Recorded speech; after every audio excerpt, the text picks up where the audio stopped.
Vamos, vamos, vamos, vamos, vamos, vamos, vamos. Muchas gracias por estar acá. Tengo que decirlo nuevamente porque de verdad que estoy muy agradecido.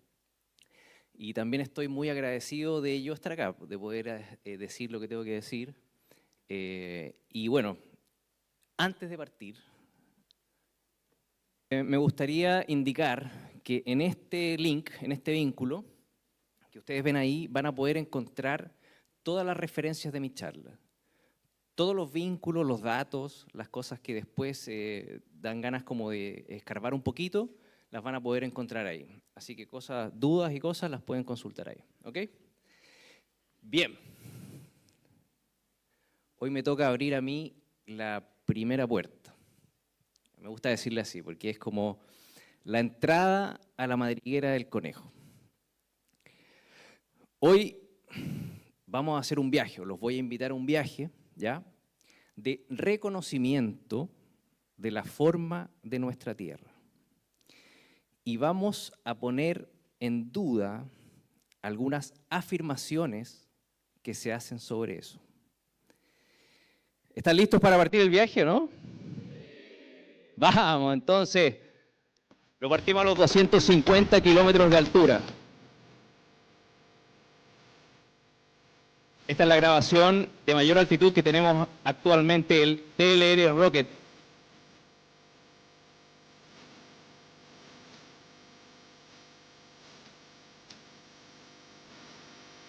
Y esto es lo que vemos a 250 kilómetros de altura.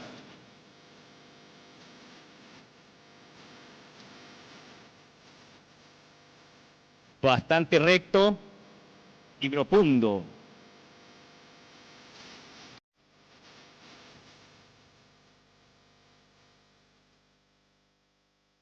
Obviamente es un lente sin distorsión. Bien, 250 kilómetros de altura. 100 kilómetros de altura.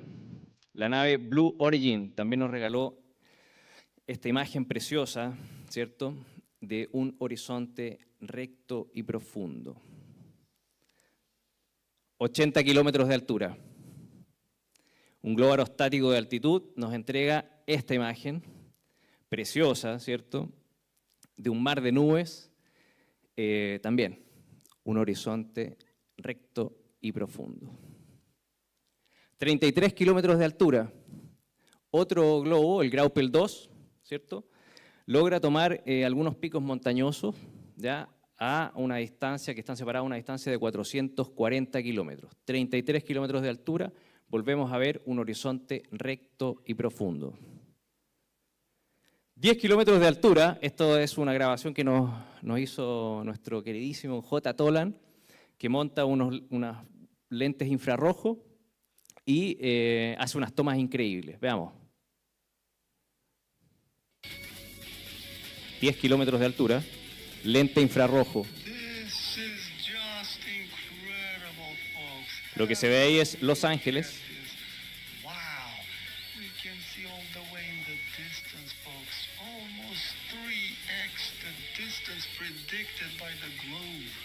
Vemos muy profundo, mucho más de lo que deberíamos.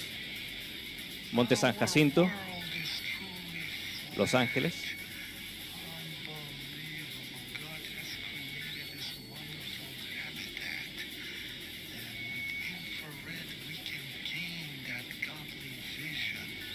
Notable esta toma de J. Tolan en un vuelo de Los Ángeles a Portland.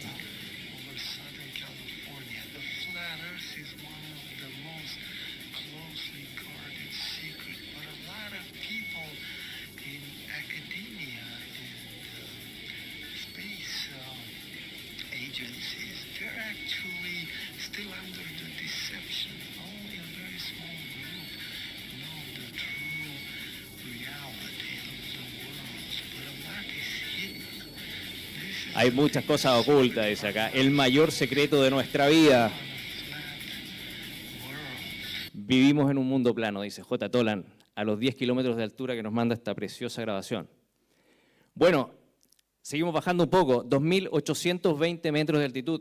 Este es el World Record Distance. En Beyond Range pueden encontrar esta fotografía que tiene el récord actual de visualización de larga distancia. Se ven los Alpes desde la cima del monte Finestrage a 443 kilómetros. ¿Okay? Esta fotografía ostenta el récord a esa altitud, 2.820 metros. Y tenemos esta preciosa fotografía también del monte Canigou, desde el monte Carpien a 270 kilómetros y a una altitud de 643 metros. Recuerden, todas las referencias y los vínculos originales están en el link. Y esto, una toma desde Israel, Ashkelon Park, ¿ya? A 40 metros de altura, apuntando hacia donde estaría la isla de Creta. ¿Será esta la isla de Creta? Si es así, esto supera el récord anterior, ¿ya? Porque serían 970 kilómetros de distancia entre el observador y la isla de Creta, que se nota claramente detrás del disco solar. ¿Ah? La persona que grabó esto esperó por mucho tiempo este momento específicamente para que se dibujara el perfil de Creta que coincide exactamente con lo que se debería ver a la distancia. Apareció una plataforma petrolera, es muy interesante esto, ¿no? No lo tenía calculado la persona que estaba, Chim Chom se llama, la persona que estaba haciendo la toma, pero apareció ahí entre medio. Así que es muy notable que se haya logrado esa visualización de Creta, si es que lo es, a 970 kilómetros de distancia y a 40 metros de altura. Seguimos bajando. Aquí estamos. El muelle Vergara, que está aquí cerquita, y mañana nos vamos a juntar ahí, de hecho, para que podamos corroborar esto ahí mismo. Bueno, esto es a 7 metros de altura, de nuevo, el horizonte obviamente recto, profundo. Pero aquí nos vamos a detener un poquito, porque aquí empiezan a pasar cosas interesantes, donde tenemos que empezar a estudiar. Por ejemplo, en esta fotografía se aprecia claramente cómo funciona la perspectiva. O sea, entre el observador y el primer poste hay una gran cantidad de superficie óptica, de perspectiva, digamos. Entre el primer poste y el segundo hay una cantidad menor de área de la imagen total, y así. Cuando llegamos al último, ¿cierto? Casi no podemos distinguir las divisiones, por ejemplo, de las tablas del piso. Son indistinguibles en este punto y también la distancia que separa los postes se hace muy, muy apretado. Bueno, esto sigue ocurriendo hasta el punto de fuga, que es donde se encuentran estas líneas, ¿ok? Se sigue apretando y comprimiendo. Y la franja del horizonte es una franja donde se comprimen todas las perspectivas, ¿ok? Si a eso le sumamos, ¿cierto?, que hay una atmósfera entre el observador y su límite visual, tenemos además algunos efectos raros, algunos efectos que podríamos empezar a notar. Por ejemplo, en esta imagen, ya podríamos decir que este barco está como levemente suspendido. O sea, sí, nosotros podemos hacer el vínculo, pero en una imagen como esta, por ejemplo, podemos pensar de que estos barcos están levitando, ¿cierto? Se nota un efecto. Si lo estudiamos bien, podemos comprender de que en esa franja, ¿ya?, está ocurriendo un efecto de reflexión. Es decir, en esa franja, y dependiendo del ángulo que se forma específicamente entre el observador y el observado, lo que está sucediendo es que en esta franja se está repitiendo la franja de acá arriba. ¿Ah? Y eso nos da la impresión de que hay un cielo entre medio del casco del barco y el mar. ¿Ok? Pero es solamente un efecto. Esas son cosas que pasan en esta franja, ¿ya?, del horizonte, donde se comprime todo.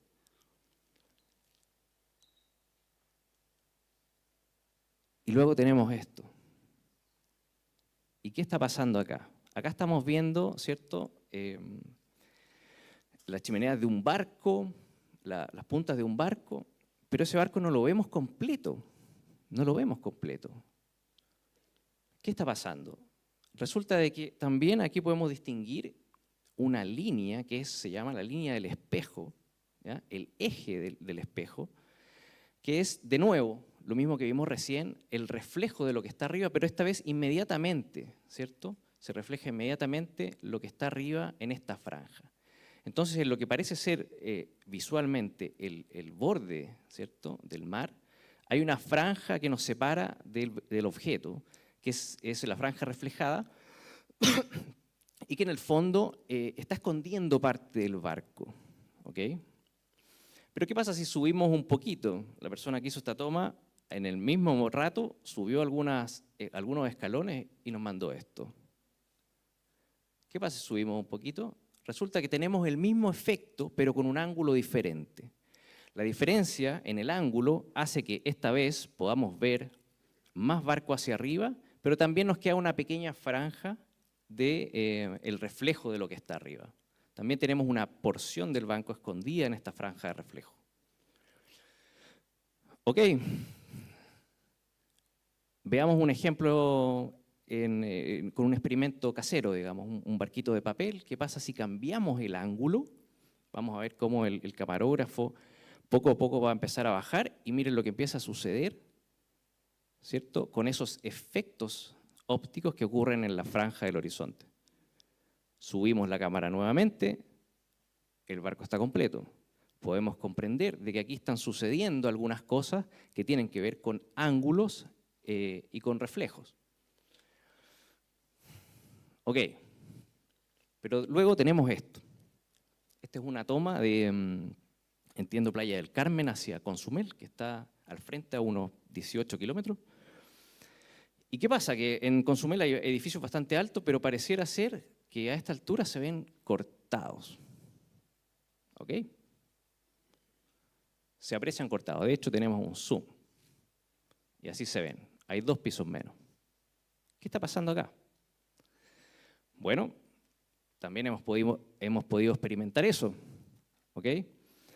Ponemos una cámara al nivel, ¿cierto?, con un objeto cercano, y vamos a ver qué sucede. La mesa, por supuesto, está nivelada. Y vamos a ver qué sucede con este objeto cuando lo alejamos. ¿Qué pasa? También empieza a desaparecer. Hasta que desaparece completamente. Pero observen esto.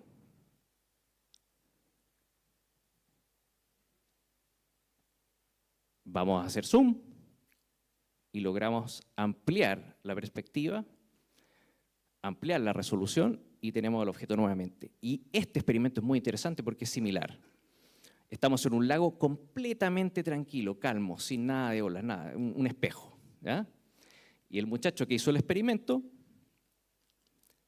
nos va a mostrar que pone una luz, ¿ya?, una luz LED sobre el lago. Mira, esa es la luz que pone a unos 6 centímetros de distancia del plano del agua, a 150 metros, se va a la otra orilla del lago, ¿ok?, y nos manda esto. Ahí tiene la luz que está...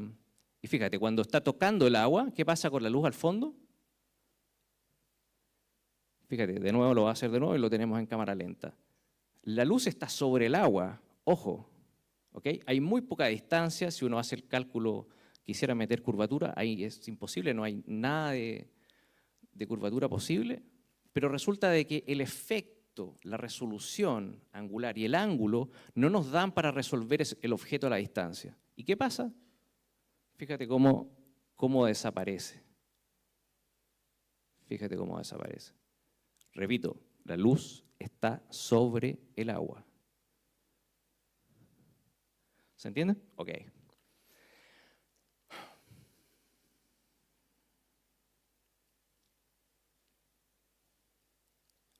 Cámara lenta para que se vea bien.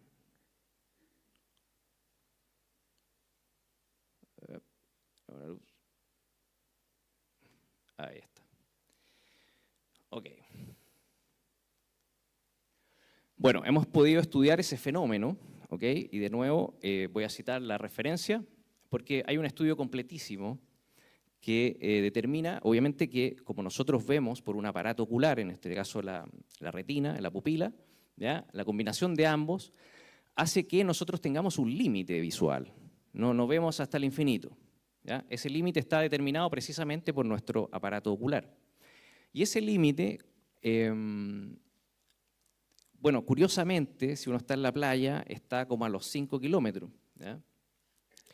curiosamente. Así que los invito a revisar esta documentación porque está todo el estudio hecho, es muy, muy interesante. Bueno, pero ¿qué pasa? ¿Qué pasa? ¿Qué pasa? Resulta que hay personas que, obviando todo esto, nos dicen de que el Sol, en esta imagen, ¿ya?, está siendo cortado por la superficie de un planeta esférico.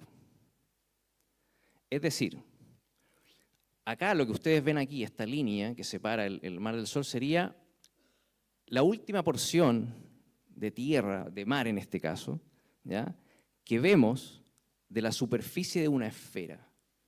Y detrás, muy lejos, estaría el disco solar, ¿cierto? O la esfera, en este caso ellos piensan que es una esfera solar. Detrás de este objeto, o sea, hay un objeto primero y el otro está detrás. Y está siendo cortado porque está pasando, ¿cierto?, por detrás. Eso ocurre a los 5 metros. Bueno, ok. En Discovery Channel también subieron un poco más alto, a los 21 kilómetros, en el programa Mythbuster. ¿Y qué nos dicen ellos? 20.574 metros. Y desde esta altura, 20.570 metros, el contorno de nuestro planeta realmente presenta una curva. Es más tridimensional de lo que yo haya visto alguna vez. Acá estamos. Señoras y señores, 21.330 metros.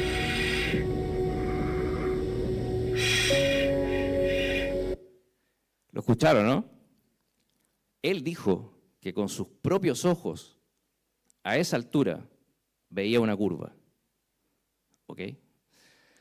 Entonces él está diciendo lo mismo que el Sol. Aquí estamos viendo el borde visual de la esfera.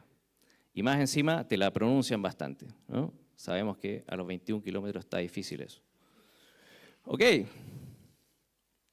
Resulta que seguimos subiendo. A los 80 kilómetros también nos dicen lo mismo. Nos dicen que en el salto de Felix von Garden, ¿ok?, lo que tenemos ahí atrás es la superficie de un planeta esférico.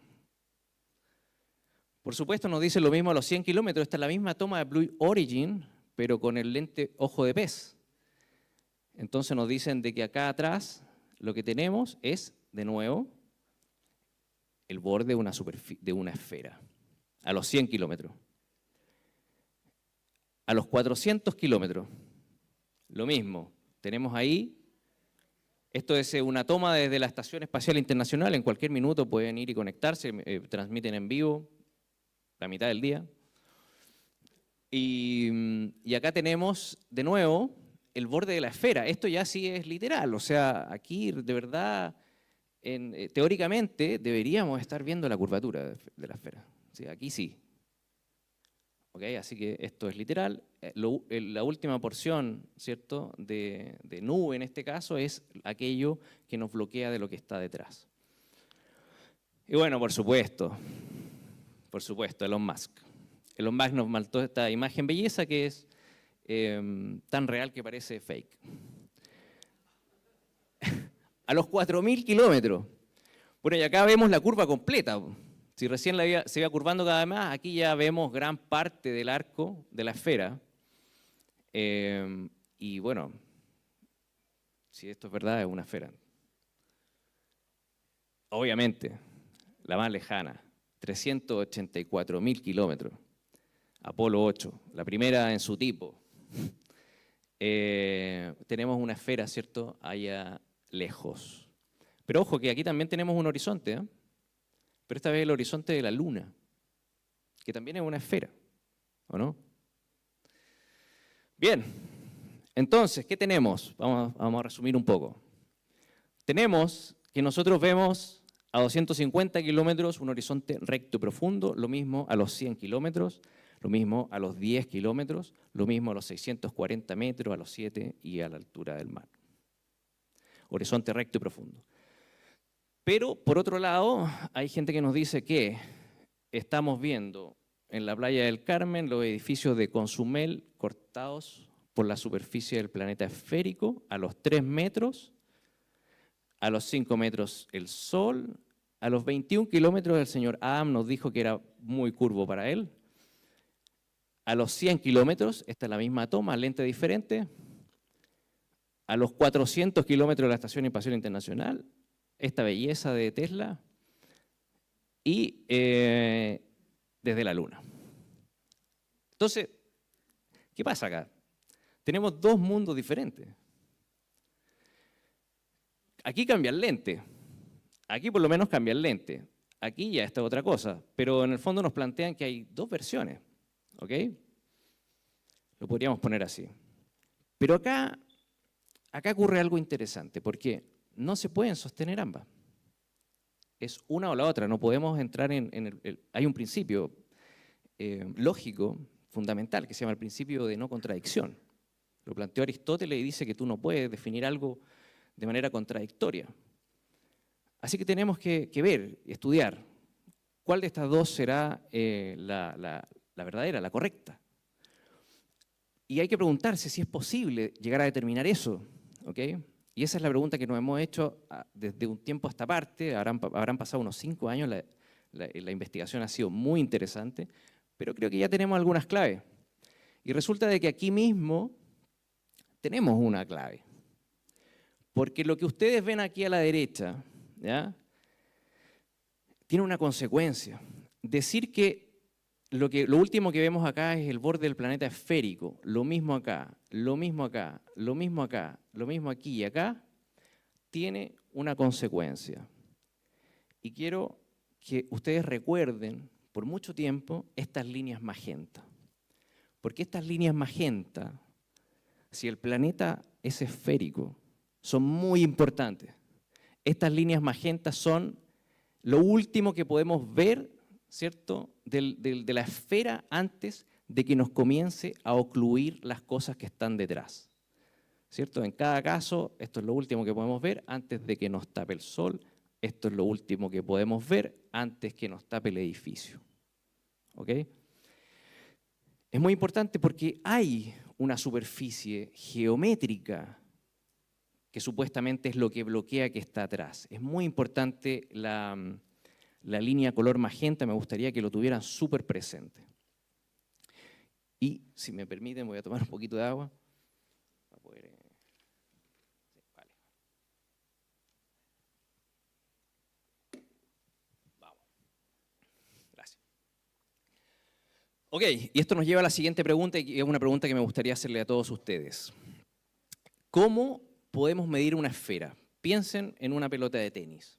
Y bueno, y la palabra medir tiene dos alcances. O sea, medir la dimensión y corroborar que es una esfera. ¿Con qué método podríamos, por ejemplo, medir la dimensión de una esfera? ¿A alguien se le ocurre, por favor? Dígame. ¿Con una wincha? ¿Ok? ¿De qué forma aplicamos la wincha sobre una esfera? La pasamos alrededor y medimos el perímetro. ¿Ok? Un método válido. Trigonometría también, con arcos. Eso sería medir arcos. ¿Alguna otra idea de cómo podríamos medir una esfera? ¿Un pie de metro, dicen por ahí? Bien.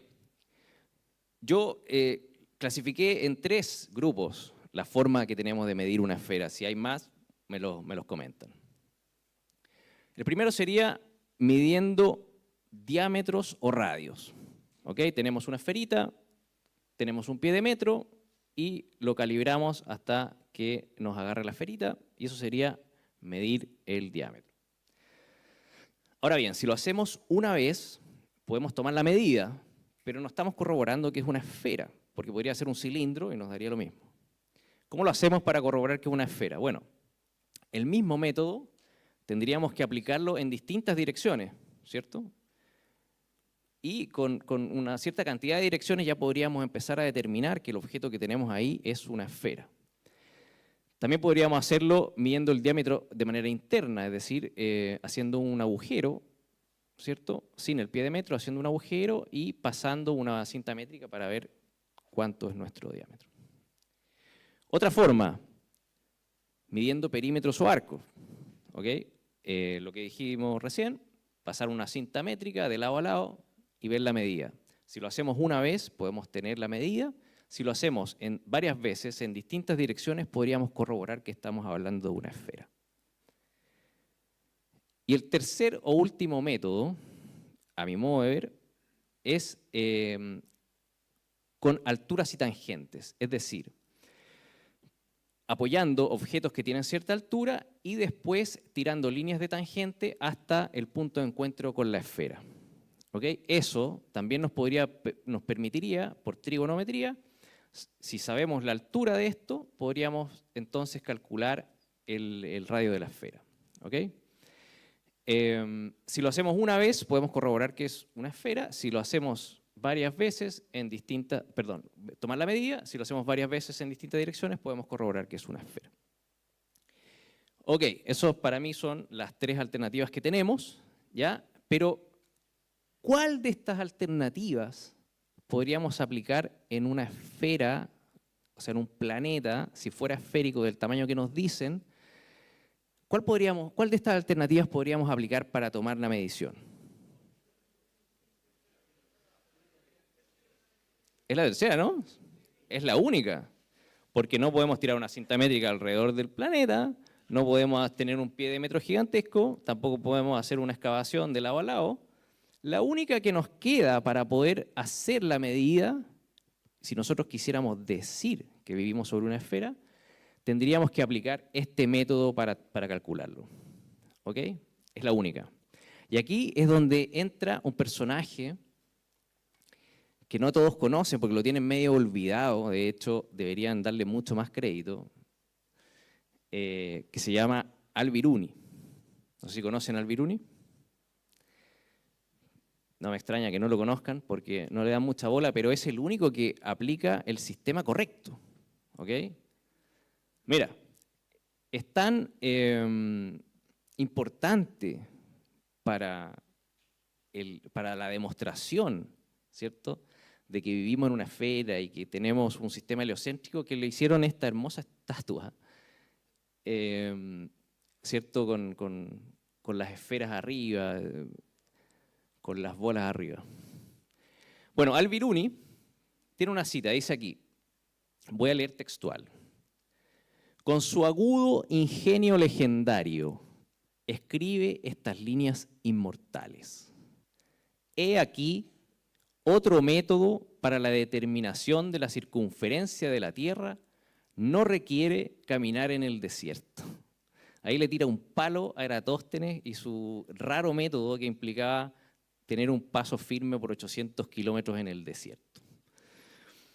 Al-Biruni propone un nuevo método en el año 1000, supuestamente, que ahora lo dudamos todo. Y era un, comillas, genio de la época, como muchos otros. Bueno, Al-Biruni, ¿cuál es la técnica? La que dijimos. El método de Al-Biruni consiste en encontrar una montaña alta, ¿ok?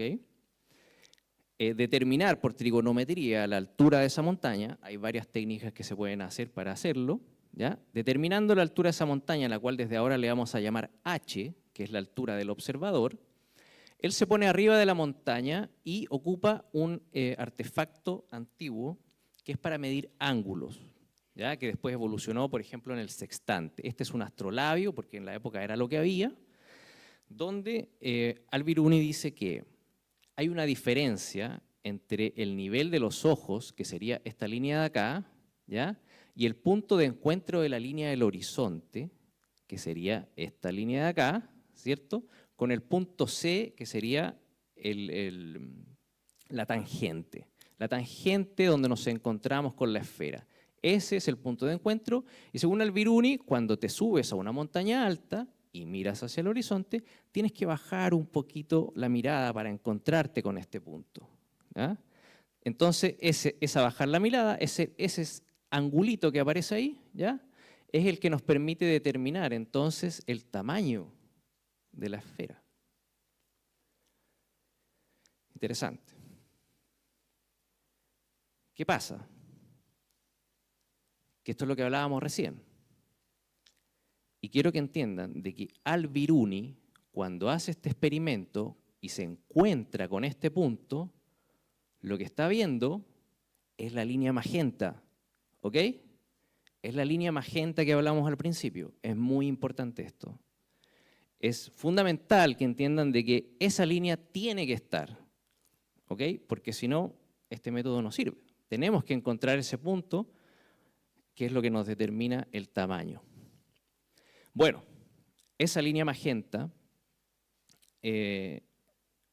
aquí hay lo que podríamos llamar un vínculo geométrico, ¿ya? Porque, por ejemplo, en una esfera tenemos que el perímetro está vinculado con el diámetro, ¿ya? En una esfera, si nosotros aumentamos el perímetro, también aumentaría el diámetro y viceversa. Están vinculados, ¿ya? Vamos a poner un candado para indicar ese vínculo. Y lo mismo ocurre con el sistema de alturas y tangentes.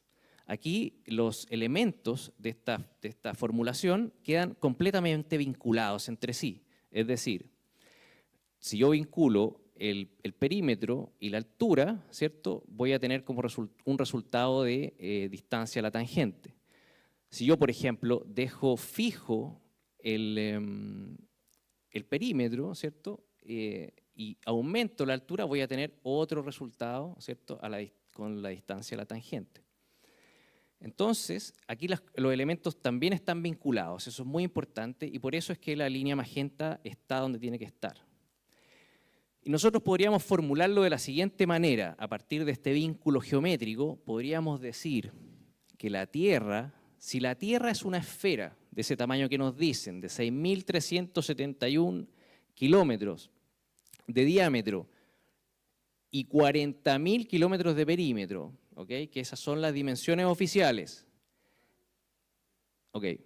Entonces, todas las distancias al horizonte, ¿okay?, que es esta medida, no pueden ser mayores a, y esa es la fórmula, 3,57 por la raíz cuadrada del observador. ¿Cómo llegamos a esa fórmula?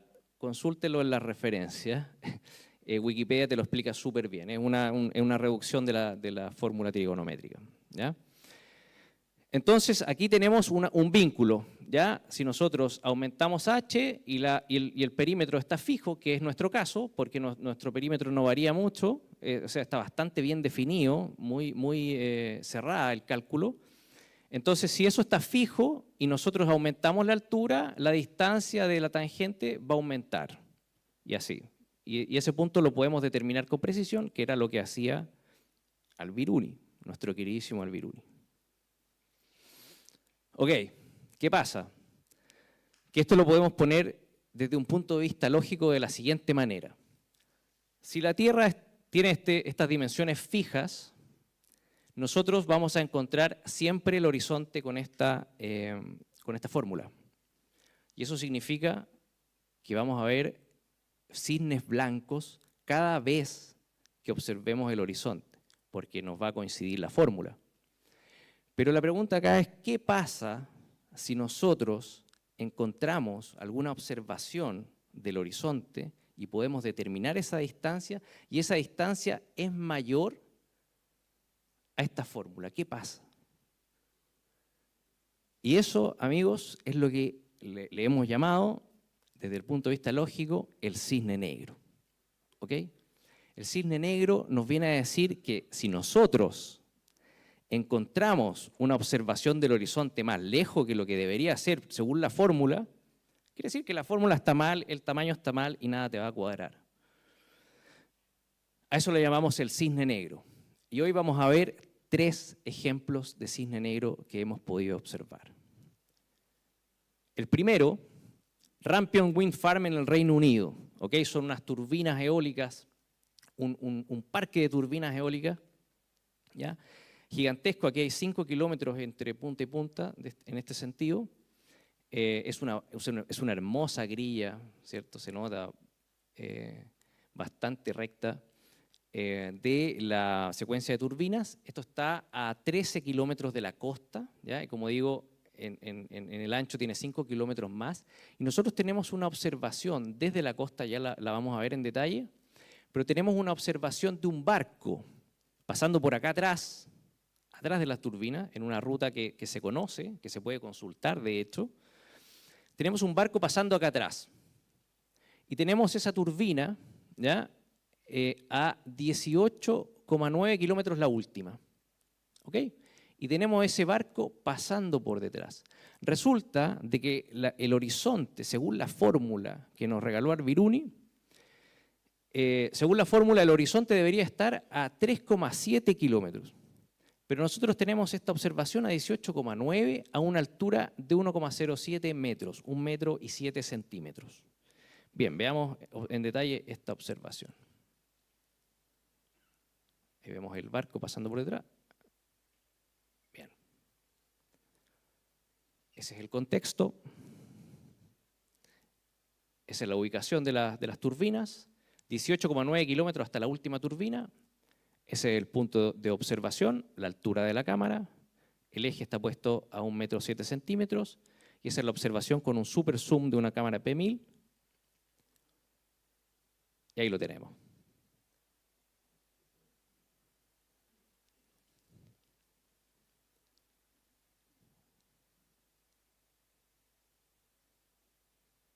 Se nos perdió el barco.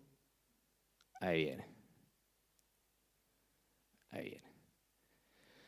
Entonces tenemos nuestro horizonte determinado a una distancia de 18,9 kilómetros por lo menos en un barco que podemos traquear que pasa bastante más atrás que todo el conjunto, a unos kilómetros, pero vamos a asumir que entonces que tenemos por lo menos 18,9 kilómetros al horizonte, porque el barco está pasando por detrás, el horizonte, hay algo detrás, está el horizonte detrás.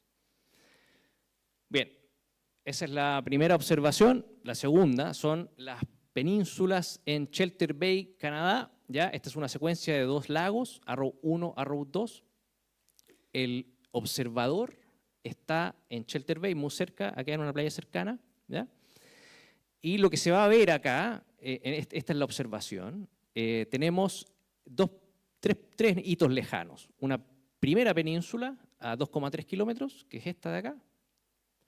Una segunda península a 11,7 kilómetros, vamos a ver si tenemos los datos aquí, eso, 11,7 kilómetros, la que se ve por acá. Y de fondo, acá, bueno, se pierde un poco, pero se ve esta masa geográfica a 22 kilómetros. Pero por lo menos nosotros podríamos decir que vemos, ¿cierto?, un poco de mar, un poco de costa, detrás de los 11,7 kilómetros. Por lo menos podemos hacer esa afirmación, ¿ya? No vamos a tomar esa medida ya, pero sí que algo, el horizonte por lo menos está sucediendo detrás de los 11,7 kilómetros, porque si no estaríamos cortados en este punto o antes, y no es así, el plano sigue. En este caso, la cámara está muy bajita, ya la van a ver, van a ver en detalle la observación, a 20 centímetros, en un lago que es súper calmo también. El horizonte, según la fórmula, ¿ok?, tendría que estar a 1,6 kilómetros, es decir, ya nos tendría que empezar a cortar la primera península, pero nosotros lo observamos a 11,7 kilómetros.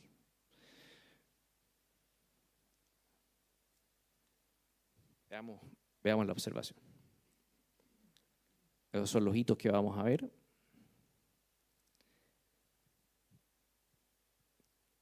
Recuerden que todas las referencias las van a poder encontrar en el link. Ahí este muchacho nos va a mostrar que pone la cámara bastante bajo. ¿Ya?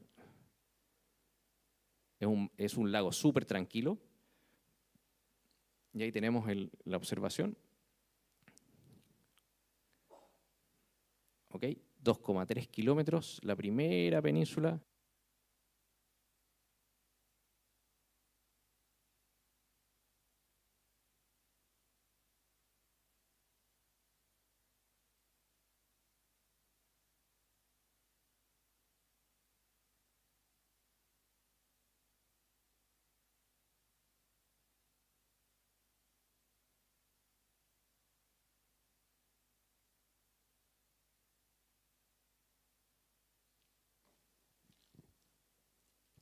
Ahora sí, perfecto.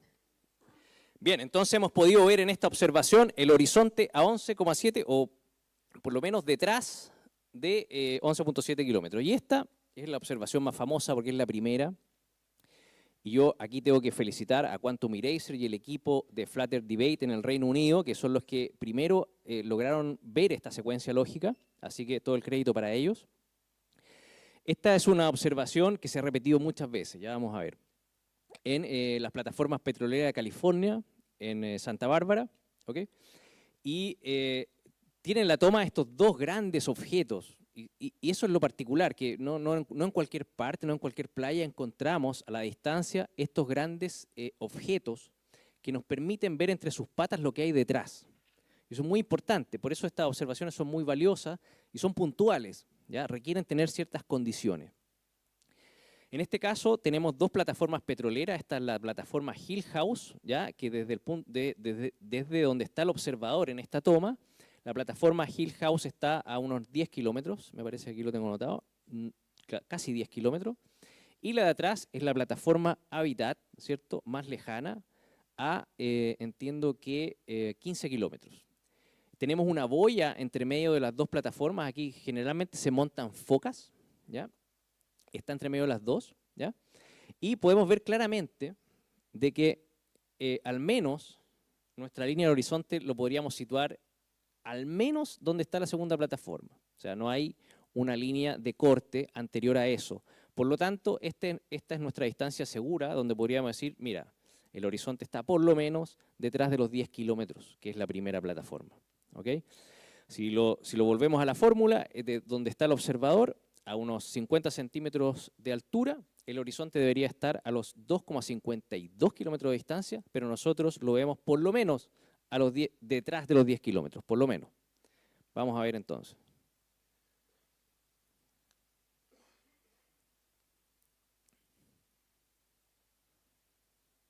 Ese es el punto de observación, Miramar Beach, en Santa Bárbara. La primera plataforma a 10 kilómetros, la segunda a 15. Esta es la toma, aceleramos un poco esta parte, ¿ya? Pero muestra claramente la continuidad de la cámara, ¿ya? Para evitar especulaciones. Ahí vamos con la toma, a unos 50 centímetros, y ahí está. Ahí están las dos plataformas que se pueden observar en distintas condiciones atmosféricas. De repente se pierde un poco la segunda, de repente aparece. Este es un bonito día. Así que ahí está la distancia, la primera. Ustedes también lo pueden chequear en el mapa, 10 kilómetros, y el plano extendiéndose, ¿cierto? Detrás de eso, con la línea del horizonte que se pierde, ¿cierto? Se difumina en esta parte, pero por lo menos podemos decir que está detrás de la primera. Así que claramente podemos garantizar esa distancia. Ahí va, esa es la toma. Bueno, esta observación es muy famosa y la han ido a repetir muchas personas, ¿ok? Entonces, tenemos de hecho varias tomas más del mismo punto de observación repetido en distintas condiciones atmosféricas por distintos observadores. Y ahí está de nuevo el horizonte ocurriendo detrás de la primera plataforma.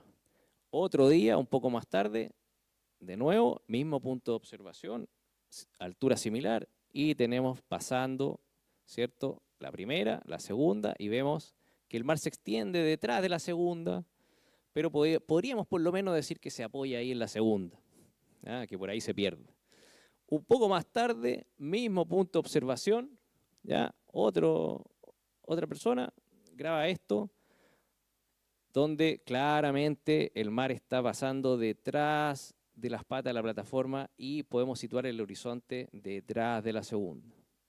Es claro, tenemos varios observadores, distintas condiciones atmosféricas, y ahí está. Este es un resumen de las tres observaciones. ¿Okay? A 18.9, la de las turbinas, 10 por lo menos la de las plataformas, 11,7 la de las penínsulas. Estas son las alturas, los horizontes esperados y los horizontes observados. Ok, entonces, si hacemos el cálculo al revés, ¿de qué tamaño tendría que ser el planeta, ¿cierto?, para que nos cuadren estas distancias al horizonte, para ver esas líneas magenta a esta distancia? Perdón, aquí hay un bonus track que lo van a poder encontrar en referencia. Isla Sanapaca, una observación a 48 kilómetros de distancia acá. Esto lo pueden buscar, es un bonus track para aquellos investigadores. Esta es la observación más lejana, de hecho, a 50 kilómetros. También el horizonte pasando por detrás de las islas. Y ahora sí vamos a ver de qué tamaño tendría que ser la esfera para cuadrar. Esa es la esfera del tamaño que nos dicen. Ese es el tamaño que tendría que tener con la plataforma Hill House, con esa observación. Ese es el tamaño que tendría que tener con Rampion Wind Farm, las turbinas eólicas. Con las penínsulas de Shelter Bay, ahí está la luna en ese modelo. Ahí va, ahí va, ahí va, ahí va. Y la última observación, ese es el tamaño que tendría que tener la Tierra para cuadrar. No sé si ya se empiezan a figurar lo que sucede.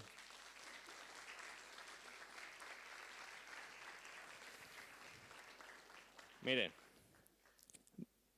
observemos esto, visto desde otra perspectiva. Este es el Burj Khalifa, 828 metros de altura, lo más alto que tenemos en edificación. Vamos a ver lo mismo que vimos recién, pero desde otra perspectiva. Si nos echamos para atrás,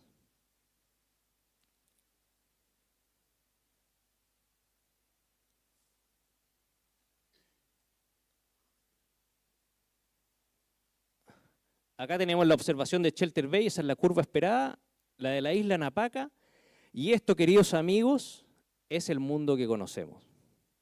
La distancia entre polo y polo, que es lo que podríamos decir que es el mundo que conocemos, ¿ok? Esta es la distancia.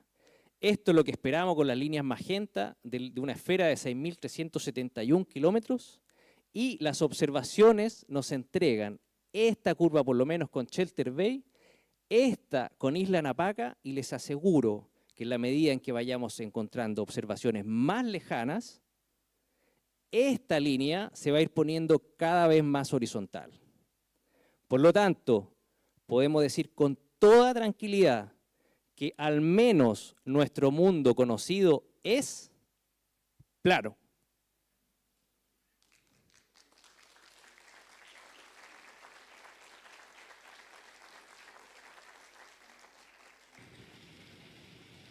Vaya, vaya, vaya. Esto es en extremo interesante. Esta es información estupenda. Esto cambiará mi vida.